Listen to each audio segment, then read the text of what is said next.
বিচারপতি ମୋ ଭଉଣୀ ତ ଭାଇର ବାହାଘର କିଏ ନିଷ୍ପତ୍ତି ନିଷ୍ପତ୍ତି ତ ନେବି ନିଶ୍ଚୟ। କିନ୍ତୁ ମୋ ଭାଇ ବିଷୟରେ ଶୁଣନ୍ତୁ।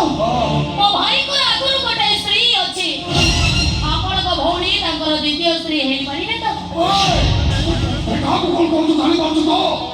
ମୋ ଭଉଣୀ ମୋ ଭାଇର ଦ୍ୱିତୀୟ ସ୍ତ୍ରୀ I mean second wife। ଆଜିକାଲି ଦୁନିଆରେ ତ ସମସ୍ତଙ୍କର ସେକେଣ୍ଡ ୱାଇଫ୍ ଅଛନ୍ତି। ଆପଣଙ୍କର ବି ସେକେଣ୍ଡ ୱାଇଫ୍ ଥିବେ। ମୋ ମୁଣ୍ଡରେ ନିଆଁ ଲଗେଇବା ପାଇଁ ଚେଷ୍ଟା କର। ମୋ ମୁଣ୍ଡରେ ନିଆଁ ଲଗେଇଲେ ମୁଁ କାହାର ହେବି? ତମେ ତମ ଜୀବନରେ କେବେ କାହାର ହୋଇକି ଥିଲ? ନା କାହାର ହୋଇକି ଅଛ? ନା ଭବିଷ୍ୟତରେ କେବେ କାହାର ହୋଇକି ରହିବ? ତମର ତ ଅନେକ ଲୋକ ଅନେକ କାହାଣୀ। ସତ କହିବାକୁ ଗଲେ ତମେ ଜଣେ ବହୁ ରୂପୀ ଏଣ୍ଡୁଅ। ତୋର କହିବା ଦରକାର ନାହିଁ ତୁ କିଏ ମୁଁ ଜାଣି ସାରିଲି। ମାରେ ଏଣ୍ଡୁଅ ବୋଲି ମତେ କେହି ଡାକନ୍ତି। ଥରେ ଜଣେ ଜଙ୍ଗଲ ଭିତରେ ଅନ୍ଧାରିଆ ଦେଖିକି ମତେ ଏଣ୍ଡୁଅ ବୋଲି ଡାକିଥିଲା। ତୁ କେହି ନୁହ, ତୁ ହଉଛୁ ସେ ଶିବାନୀ। ଶିବାନୀ? ଶିବାନୀ କି? ଶିବାନୀକି ତମେ ଚିହ୍ନିଲ କେମିତି? ଶିବାନୀ ସହିତ ତମର ସମ୍ପର୍କ କଣ?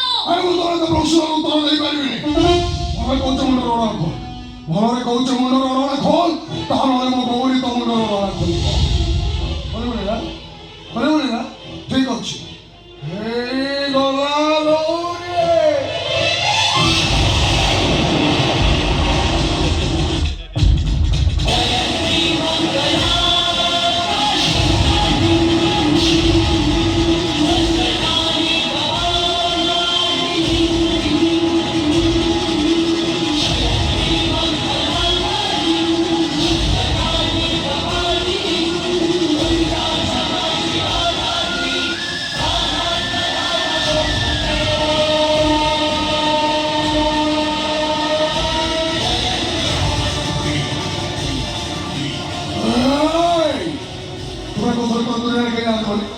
आपको घर को आसन करने आपको कौन है क्या बता रहा है? ଏମିତି ଆସିଲେ କାହିଁକି ଏବେ ସେ ପ୍ରଶ୍ନର ଉତ୍ତର ମୁଁ ଦେଇପାରିବିନି।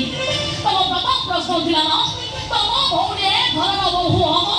ଠିକ ଅଛି, ମୁଁ କହୁଛି ତମ ଭଉଣୀ ଏ ଘରର ବୋହୂ ହବ। ତମେ ଏବେ ଚାହୁଁଛ ନା ତମ ଭଉଣୀର ବୋଝ ନେଇବାକୁ? ଠିକ ଅଛି, ଆଜିରୁ ତମ ଭଉଣୀ ଏଇ ଘରେ ରହିବ। କିନ୍ତୁ ଆଦିତ୍ୟ ଭାଇ ଦିନ କେଇଟା ପରେ ତାଙ୍କ ହାତରୁ ଶଙ୍ଖା ଖୋଲି ତାଙ୍କ ମନରୁ ସିନ୍ଦୁର ପୋଛିଦେଲେ। ମୋ ଅବସ୍ଥାରେ ତମ ଭଉଣୀର ହବନି ସେ ଗ୍ୟାରେଣ୍ଟି ମୁଁ ଦେବି। ଆସ ଅନୁଷା, ମୋ ସହିତ ଭିତରକୁ ଆସ।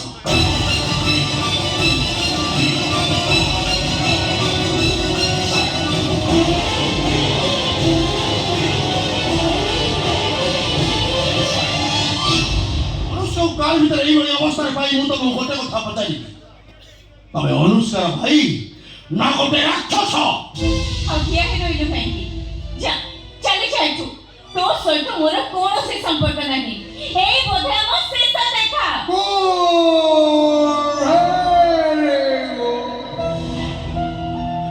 ହଉରେ ତ ଦେଇର ବାହାଘର ଠିକ ଆମେ ଏଠି ବେଶୀ ସମୟ ରହିବାନି। କାଙ୍କାଳିଆ ପଟେ ଯୌତୁକ ନାହିଁ, ଆମେ ପଳେଇବା ଭୋଜି ଖାଇବାକୁ ଆସିବା। ଚାଲ ଚାଲ ଚାଲ।